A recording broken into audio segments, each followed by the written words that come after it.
During the Invitational, my NAL co-analyst Jesse Chick and myself will be hosting an SI post-recap show. We'll go over the day's worth of matches and preview the next day every play day right after the last game concludes.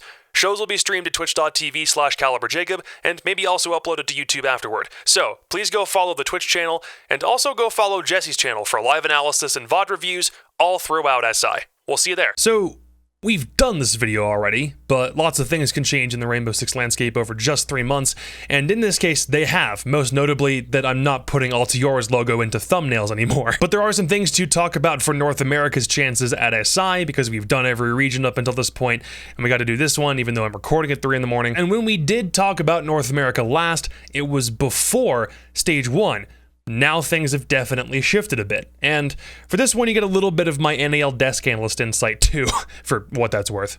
Probably nothing. NA has 5 invitational attendees, the classic Big 4 in TSM, Spacetation Gaming, Oxygen Esports, DarkZero Esports, and Parabellum Esports, who stepped in to sign the Altior roster when that org completely bailed out of Siege. Don't worry, they are a substantially better org, and the team has had a rough couple of months, but we'll get to them in a little bit. Why don't we begin with the current reigning, defending, undisputed Six Invitational champions, Spacetation. I'm immediately concerned about this team because of the tumult of the last couple months. It's honestly hard to know how much confidence is appropriate to have for these guys. Their SI roster is Fultz, Bosco, Rampy, Thinking Nade, and Canadian, which as this 5-stack had a decent 2020 overall during the COVID era. First in Stage 1 with a 3rd place finish in the August Major, 4th in Stage 2 with a 2nd place finish in the November Major, then trolled during the US Finals in January. Say what you will, that's definitely what it looked like. But from here, things just get upended. During the NSG DarkZero Pro-Am back in March, after just the first day, Canadian retired from competitive play. It was out of the blue, and the community definitely did not see it coming. I was mentally unprepared for it, and also emotionally. He said that he felt his motivation had slipped, but that he had gotten a second wind upon hearing SI would still be happening in February, and then it didn't. So he bowed out on March 13th, and Luke was the obvious option to step in. SSG finished in 7th in Stage 1 of the 2021 season, with a lot of stuff getting rearranged, like Fultz getting moved to IGL, and Luke playing support and anchor duties, but it very clearly was a much different team with Troy not being there. All the while, bringing in Drew Spark as an analyst for the team while Luke stepped into play, and repeatedly stating that after the stage was over, they would be looking for a new 5th player once the transfer window opened after SI. But then Luke can't play at all during SI because of passport issues, and Canadian comes back. So we're right back where we started, right? Full honesty, I don't know. There's nothing to suggest that Canadian returning means SSG will simply resume things as normal when he was a full member of the team, and there's also nothing suggesting that reintegrating him with the roster won't create more issues over time. So I don't know if SSG's results with Canadian or their Stage 1 placement from this year is a more accurate representation of how the team will do at SI. I just don't know. I'm inclined to believe it might be somewhere in the middle, but I don't know if that's going to stack up against the rest of the international field also attending the event. I would love to be proven wrong, but I have such a massive question mark on these guys right now. It's insane.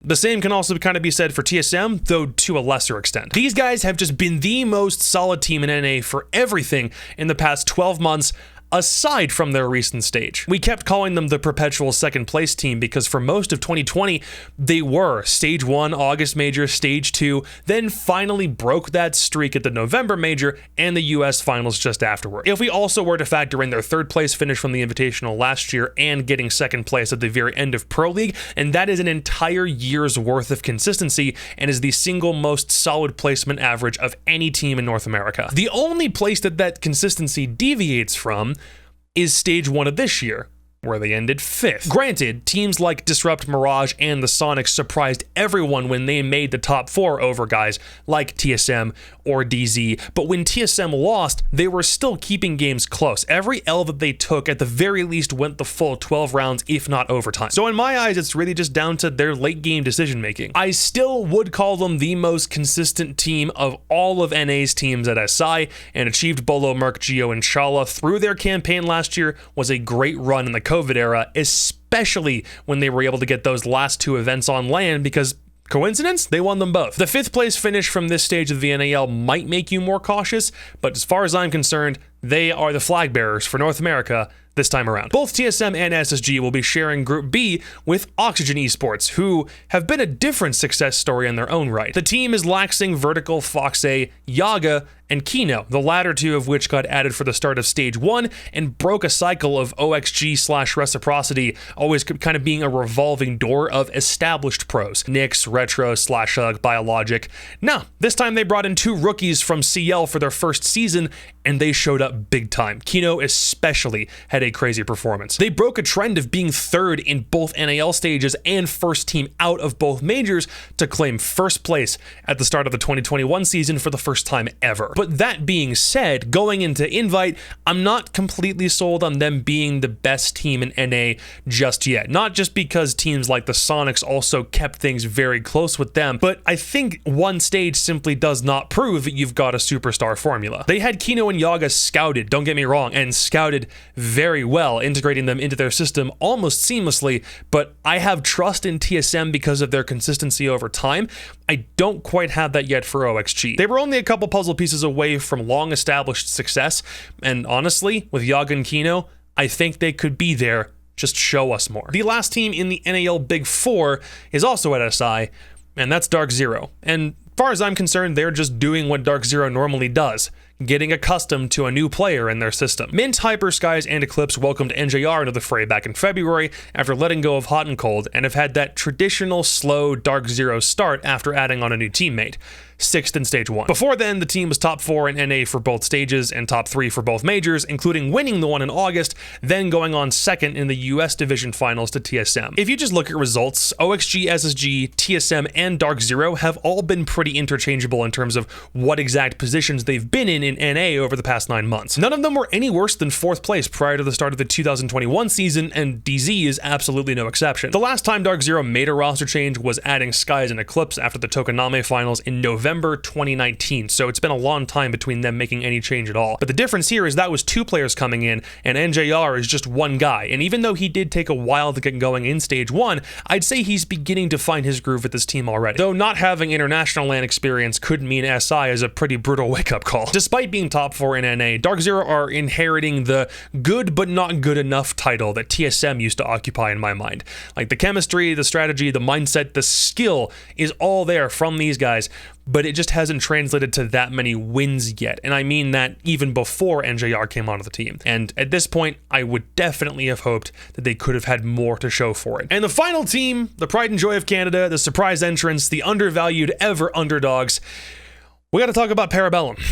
And if you will, for a moment, please indulge me in a history lesson. Penguin, Spirits, Euphoria, Eska, and Sonar were under the Altiora banner for the start of Stage 2 of the Canadian Division last year. They placed 2nd out of 4 teams in that stage, went to the Canadian Division Finals, and destroyed Mirage in the Grand Finals in a pretty surprise result. They then ride that momentum to the SI North American Qualifier, defeat Rent Free and Beast Coast, and qualify for the Invitational out of the blue. Like, they weren't even close to being the favorite team there. But as the team tries to transition into potentially joining the NAL after the US-Canada merger, they then get cucked over by Altiora simply deciding to leave the scene altogether. They can't go to Las Vegas. So what happens? Instead, they get a spot in North American Challenger League, get picked up by Parabellum, but their CL roster has Louise and Kool-Aid on it instead of Sonar and Euphoria. Those two were always going to SI regardless, but the team went for 2 other players to start their run in Challenger League.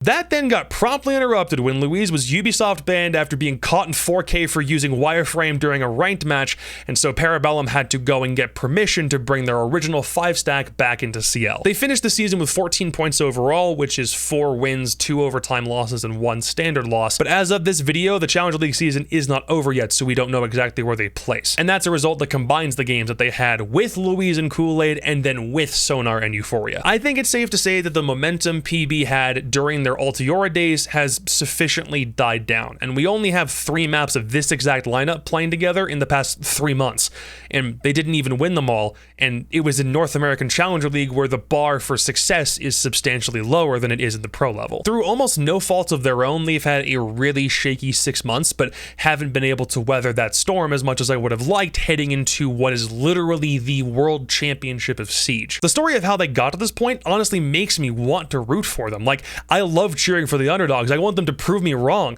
But the inherent disadvantage of being a CL team going to a major event is everyone else will have way more longevity and consistency with their current team and a standard of play that just screams T1 competitiveness. Parabellum does not have that yet. And as a result of that, I don't think they're going to go very far. So you can probably guess where I put them in my rankings.